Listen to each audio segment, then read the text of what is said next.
매일 아침 이 시간 이 자리에 설 때마다 미국 증시가 하락했기를 바라는 심정은 하루도 없었습니다. 근데 어제 같은 경우에 우리가 이제 이 윈도우 드레싱 후폭풍을 조금 조심해야 될 필요가 있다고 말씀드렸는데 다행히 4월의 첫 거래일 그리고 1분기 마치고 2분기 첫 거래일 미국 증시의 경우 이틀 연속의 상승 마감을 성공했거든요. 일단 우리 입장에서는 어제 1990대까지 갖다 붙인 코스피 추가 상승은 물론이고요. 일단 여기서 어느 정도 이 수렴 과정을 정당화할 수 있을 것으로 오늘은 볼 수 있겠습니다. 하지만 여전히 좀 긴장감은 남아있죠. 이런 여러 가지 재료들을 한번 풀어보겠습니다. 월가에서 힌트를 얻어보는 게 제일 좋겠죠. 미국 증시 4월 1일장 마감 브리핑입니다. 월가는 4월하고 2분기 첫날을 동시에 맞이했는데 역시 S&P 500 지수 기준으로 사상 최고치를 스타트했다. 그래서 적어도 오늘까지는 윈도우 드레싱의 이 후유증 때문에 갑자기 증시가 급락하는 월초 컴플렉스는 나타나지 않았다. 하지만 이번 주 좀 더 지켜볼 필요는 있겠다. 이렇게 말씀을 드리고요. 월말 분기 말에서 월말 분기 초로 넘어온 월가에는 윈도우 드레싱 후유증보다는 나는 아직도 목마르다. 이런 투심이 더 강했습니다. 이 결과 3대 지수 모두 뚜렷한 반등을 이어갔고요. 오늘 아마 어벤져스 요 팀이 나이스 플로어를 방문했었나 봐요. 뭐 이런 것도 나와 있고. 근데 이것도 뭐 막 폭락하는 날은 솔직히 안 가겠죠. 뭐 좋다고 뭐 저기 가겠어요. 특히 이제 지난주 미국 증시의 조정을 이끌었던 낙폭이 컸던 바이오, 기술, 금융업종에 대한 저가 매수가 이틀째 활발하게 유입이 됐습니다. 여기다가 ISM 제조업 지수 3월 분이 또 나왔는데요. ISM 제조업 지수 미증시 상승 모멘텀으로 작용했다.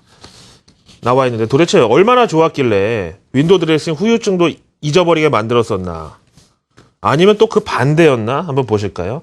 3월 분입니다. 미국 제조업 지표 가운데 시기적으로는 가장 빨리 나오죠.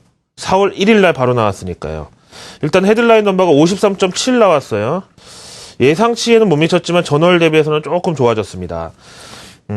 근데 우리가 이제 경제지표 1, 2월 달 아주 형편없이 나올 때도 그냥 넘어갈 수 있었던 게 날씨 탓이다. 다시 말하면 3월 달 그리고 봄 되면은 기저효과까지 더해서 급하게 반등 나올 것이다. 여기서 잃어버린 만큼 충분히 보강될 것이다. 라고 봤었는데 그런 기대치에 비해서는 조금 뜨뜻미지근했다는 거죠. 세부 항목을 볼까요? 일단 업종지수로 봤을 때는요. 명암이 엇갈리고 있는데 고용 마이너스 나왔고요. 그 다음에 운송 지수 마이너스 나왔고요. 대신에 플러스는 생산이 7.7%포인트. 그 다음에 미출하 주문도 5.5%포인트 이제 늘어났습니다. 그 다음에 신규 주문은 조금 올라갔고요. 수출 수입 둘 다 보시다시피 플러스를 기록하고 있습니다. 수출이 수입 1 이렇게 퍼센트포인트 플러스를 기록하고 있습니다. 이번 ISM 서베이에 응답한 이제 종사자들은 역시 지난달에 이어서 날씨 얘기를 많이 했는데 그때는 날씨 탓이라고 했다면 이번에는 날씨 덕 이렇게 조금 날씨에 대한 어감이 긍정적으로 바뀌고 있는데요. 모아봤습니다. 먼저 화학업종은 한파가 사라지고 나니까 업황도 되돌아오기 시작했다. 날씨 풀리면서 업황도 풀린다. IT 가전 쪽은 1분기 전반 그리고 올해 전망이 좀 밝아졌다. 그다음에 제조업종. 미국 경제 긍정적인 동시에 원자재 가격도 안정적이라서 제조업체 운영하는 데 있어서 큰 어려움이 없다. 다음에 철강 가공업종은 1분기 생각보다 나쁘지 않았다. 다음에 식음료, 유통업종은 날씨로 뭐 트래픽 그러니까 사러 오는 사람도 적었지만 물건 들어오는 것도 줄었기 때문에 결국은 수급 지장 둘 다 받은 거고 이런 만큼 봄에 대한 기대가 크다라고 얘기했습니다. 자, 오늘 S&P 500 지수 하루 동안의 그림 보실까요? 일단 사상 최고치를 마감했다는 건 무조건 참고를 하시겠지만은요. 장중 흐름 보면서 말씀드릴까요?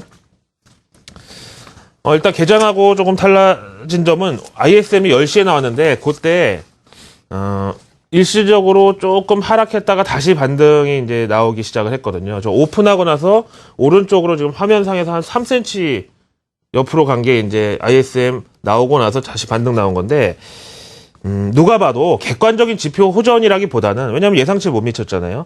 시장 관점에서 맞춤형 재료였다는 거죠. 지표는 뜨뜻미지근한데 어제 시카고 PMI처럼 고용만 마이너스 1.2가 나왔다.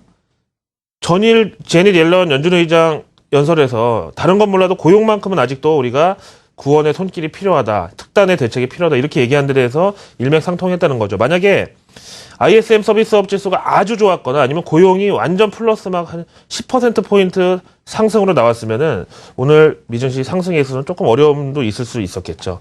그렇다고 뭐 과거처럼 지표가 나쁠수록 양적 완화 이 유동성 환경이 좋다. 뭐 이런 것까지는 아니었지만은요.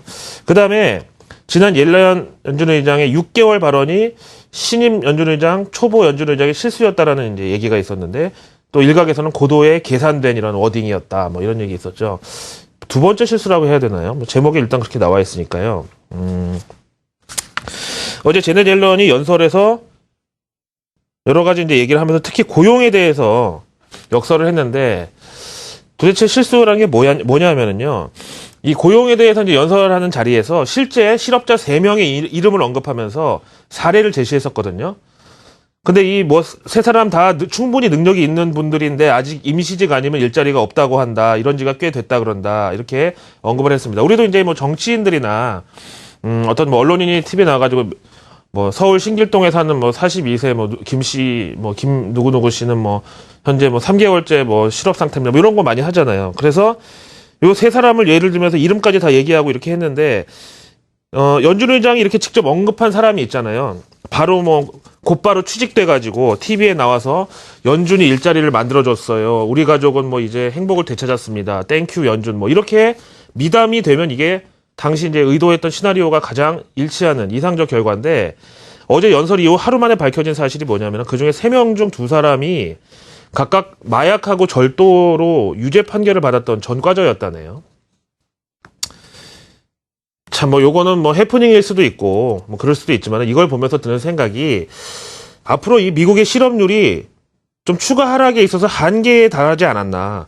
이미 취업 가능한 사람들은 알바든 파타임이든 뭐든 일단 일이라도 하고 있는데, 이런 차원에서 연준의 완전 고용 목표라고 하는 실업률 5.5% 달성하는데, 생각보다 좀 시간이 오래 걸릴 수도 있지 않을까. 이런 생각을 하게 됐습니다. 뭐, 제넷 옐런은 더 황당했겠죠. 자, 다음 내용 보시죠. 이제, 봄과 함께 찾아온 것이 바로 1분기 어닝 시즌입니다. 이것도 이제 날씨 탓이 뭐 없다고 할 수는 없겠는데요. 팩스 리서치에서 보니까 이번에 부정적 전망이 사상 최고 비율이라고 하네요. 1분기에 EPS 기준으로 역마진이 났을 것이다라고 전망한 구성기업이 93개로 이게 이제 사상 최대 수준이라는 거고요. 그래프 보면서 좀 설명드리면은요. 요 이제 초록색이 지난 5년 평균이고, 빨간색이 이제 이번에 응답한 사람인데, 보시다시피, 빨간색이 저렇게 됐군요, 참. 녹색 선이 5년 평균이거든요. 거꾸로 말씀드렸네요. 어쨌든, 보시다시피 자막은 맞게 나갔고요. 이제 유통업종이 가장 날씨 영향을 많이 받을 수도 있었고, 이제 이러다 보니까 순서대로 이렇게 쭉 가는데, 유통, 그 다음에 IT, 제조, 헬스케어, 바이오, 그 다음에 생필품, 이런 순서대로 EPS가 역마진, 마이너스 순손실을 기록할 전망이라고 내다본 애널리스트의 숫자가 많았던 순서를요. 유통, IT, 제조, 바이오, 생필품 이렇다고요. 네. 주당순이익 기준 순손실 예상하는 비율이 컸다. 이렇게 보시고요. 이게 이제 어제 같은 경우만 해도 저도 요걸 생각했지만은 윈도우 드레싱 이후에 갑자기 이제 투매가 나올 가능성이 있다고 본 거는 1분기 어닝 시즌에 대한 이런 우려 때문이었는데 이게 또 뭐든지 그렇지만 사람 심리가 뭐 수시로 뒤집어지잖아요.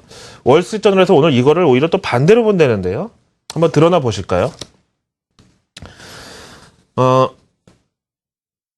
보시다시피 1분기 어닝 시즌 부정적 전망이 독 아닌 약이 될 수도 있다고 하면서 이런 표현이 나왔어요. 이거는 뭐 제가 뭐 드리는 표현이 아니라 이거는 비밀도 아닌 것이 1분기 날씨에다가 뭐 지정학적 리스크에다 뭐다 1분기가 개였다는 건 누구나 알고 있지 않냐 이렇게 얘기하는데요. 뭐 좋은 얘기는 아닌 것 같죠. 1분기는 개였다. 그런 만큼 1분기 어닝 시즌에서 기업 실적 나올 때 오히려 2분기에 대한 기대감은 커질 수 있고 실적이 심지어 마이너스가 나오더라도 이때를 저가 매수의 기회로 삼을 수 있지 않겠느냐. 전문가 의견으로 바로 넘어가겠습니다. 셰퍼즈 인베스트먼트. 4월에 들어서면서 날씨와 함께 기대감이 급상승했다. 이거는 증시 입장에서도 단기적인 레벨업으로 이어질 수 있다는 예상을 가능케 한다. 그 다음에 날씨 탓이 물론 약화된 것은 3월부터였지만 같은 1분기에 들어있다 보니까 이런 영향권에서 완전히 돌아섰다고 보기는 힘들었는데 희한하게 4월 들어서 갑자기 투심이 돌아섰다. 3월 30일이라고 4월 1일이라고 완전히 안면이 바뀌었다는 거예요. 그래서 잘하면은 3월에 힘든 시기를 보냈던 중소형주가 장밋빛 4월 증시의 주인공이 될 가능성이 크다. 근데 사실 앞에서도 말씀드렸지만 경제지표가 봄 되면 다시 급반등할 것이라는 기대감이 이미 한 2달 전부터 선반영돼 있던 건데 그건 또 금방 잊어버렸나 봐요. 하여튼 뭐 그때 당시 지표 부진을 애써 무시했던 거를 감안하면은 이제는 이제 경제 지표들이 거의 서프라이즈 수준으로 나와줘야 본전인데 그렇지 않고 있잖아요. 자, 그럼 계절적 요인에 대해서 한번 생각을 해볼까요? 얘기 나온 김에 뭐 역사적인 통계를 보겠는데요. 이제 우리나라 속담 중에서 구관이 명관이다 뭐 이런 얘기 있잖아요. 미국에서도 이제 비슷한 생각을 하는데 투자 전문지 제로 엣지 보실까요? 월별 S&P 500 지수 상승률을 봤는데요. 저는 솔직히 11, 12월이 제일 높을 줄 알았거든요. 근데 제가 틀렸더라고요. 의외로 2월이 이게 소리 없이 강한 달이었네요. 그 다음에 뭐 5월에는 주식을 팔고 떠나라라는 속담도 있다시피 5월부터 이제 마이너스로 쭉 가는 기간이에요. 그 다음에 휴가 끝나면서 이렇게 올라가는데요. 이런 순서대로 나오고 있습니다. 그러니까 이제 오늘 같은 경우에는 어차피 4월 월간으로 플러스 할 거 그냥 월초에 매수폭 당겨놓고 가자. 뭐 이런 거였다는 거죠. 그러면 일간은 어떠냐? 일간은 요거를 이제 보시면요. 매월 첫날 증시 동향이 어땠느냐? 먼저 이제 지난 2012년 1월부터 쭉 보시면은요. 2012년 1월부터 2013년 11월까지 그러니까 23달 동안 매월 첫 거래일에 그야말로 개업발이 있었다는 거네요. 23달 중에서 17달이 월 첫날 증시가 플러스를 기록했대요. 그런데 공교롭게도 테이퍼가 발표되고 난 지난 12월부터 올 3월까지는 다 마이너스죠. 다 마이너스. 그런 만큼 그때 이제 인위적인 윈도 드레싱이 들어갔고 그 다음에 바로 단기 차익 실현으로 증시를 빼버렸는데 오늘은 예외였다. 4월 1일장은 플러스였다. 이게 중요하다는 거죠. 4월이요. 그런 차원에서 어제 우리나라 조금 뭐 불안한 윈도 드레싱 후유증을 생각했지만 그래도 잘 극복해냈고 오늘도 역시 이 정도의 지수를 지탱하는 힘은 유효할 것으로 봅니다. 이거 오늘 재료가 좀 많아가지고요. 자동차 판매 나왔는데 이것도 안 볼 수 없죠. 매월 첫 거래일에 나오는 전달 자동차 판매요. 빨리빨리 보고 넘어가겠습니다. 일단 전체 자동차 판매량 1% 플러스로 나왔고요. 날씨 탓을 벗어났다고 보기에는 기저효과라고 보기엔 좀 우스운 좀 1. 그 다음에 생활용 트럭 분야, 이 서민들의 경기하고 일치를 하죠. 10.7. 그 다음에 우리나라 다마스나 포터 같은 다목적 이런 생계형 승합차가 14.7% 플러스 나왔고요. 그 다음에 탑20 봤더니 포드가 요즘 잘 나가죠. 자동차 강국 미국 입장에서는 일본 차를 벤치마킹 한다는 게 자존심 상할 법도 한데 요즘 포드차 보면은 이게 약간 혼다 같기도 하고 뭐 이런데요. 어쨌든 20개 차종 중에 5개. 그 다음에 토요타, 닛산 각각 3대. 현대차, 엘란트라고 소나타 2개 들어가 있고요. 그 다음에 이제 성적표 보니까요. 현대차하고 기아차하고 명암이 엇갈렸는데 현대는 1.9% 감소했고요. 기아차는 11.5% 판매 신장을 기록했습니다. 그 다음에 이 다른 브랜드를 봤더니요. 요게 눈에 띄더라고요. 마세라티, 미국명으로는 마즈라리, 그 다음에 벤틀리하고 롤스로이스 같은 그야말로 연비 신경 안 쓰고 차값 신경 안 쓴 요런 차종이 보니까 340%, 380% 이렇게 증가됐는데 사실 앞에 탑20에 우리나라 제네시스, 현대 제네시스가 좀 들어가길 기대했는데 이번에도 없었거든요. 과연 한국 현대 기아차의 미국 내 위상은 그냥 연비 좋고 가격 싸고 이런 걸로만 밀어붙여야 되나? 그렇다면 제네시스하고 에쿠스는 좀 힘을 안 주는 게 오히려 낫지 않냐? 너무 좀 어중간한 위치에 포지셔닝이 돼 있지 않느냐? 좀 이렇게 생각이 좀 드네요. 그래서 어쨌든 미국의 자동차 업황에도 좀 양극화, 아예 경제적이거나 아예 보시다시피 뭐 막 6000cc, 8000cc 막 롤스로이스 막 한 5억짜리 뭐 이런 게 잘 팔리는 현상이 나오고 있다. 그런 와중에 우리나라 현대 기아차의 위상이 조금 걱정된다고 말씀드렸고요. 그 다음에 이제 일본 얘기는 간단하게 또 보겠는데요. 단칸 지수 3월분 나왔었잖아요. 1483개. 요 기업들에 대해서 이게 아마 369 12월 달 주사 하나 그럴 거예요. 그야말로 단기 관점에서 어떻게 체감 경기를 보느냐 이건데, 현상 지수가 저렇게 나왔고요. 그 다음에 기대 지수가 이렇게 나왔고요. 전망 지수가 좀 특히 반토막이 나버렸습니다. 다음에 지금 소비세 인상이 이제 어제부터 시작이 됐는데, 거기에 대해서 미리 내다볼 때 조금 우려된다는 업종이 자동차하고 유통소비 이쪽이 좀 낙폭이 크네요.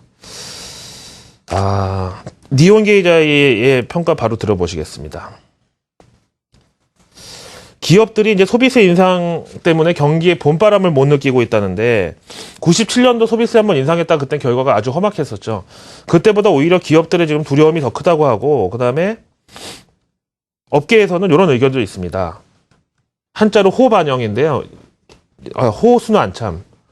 우리말로 하면 선순환, 이런 기대도 있다라고 봅니다. 마지막으로 MSCI 한국지수 보겠습니다. 사실은 달러 대비 엔화 환율도 그렇고 니케이 지수도 요즘 들어서 이제 조금 힘에 겨워 하고 있는데, 일본이 나빠서 우리한테 특별히 이제 또 좋을 건 없거든요. 물론 수출업 쪽이나 이제 같이 롱숏에 따른 단기적인 이런 대응이 있을 수 있어도, 일본이 만약에 완전히 꺾이면 우리한테도 기회보다는 위기의 우려가 더 크다고 보고, 대신에 MSCI 한국지수 같은 경우는 지금 62선 오랜만에 재돌파했고요. 2000선 기왕 달리는 거, 2000선 한번 뚫어보자는 데 대한 외국인들의 컨센서스도 있는 상태입니다. 하지만 다른 건 몰라도 MSCI 한국지수만 봤을 때는 62선이 조금 저주의 선이었습니다. 요거 터치하면 여지없이 흘러내렸었는데요. 이번에도 그런 차원에서 오늘 개인들이 이런 날 주식을 따라서 들어가기보다는 조금 비중 줄이면서 오히려 수익을 확보하는 날로 보내는 게 어떨까, 이런 생각을 해봅니다. 수요일 아침 글로벌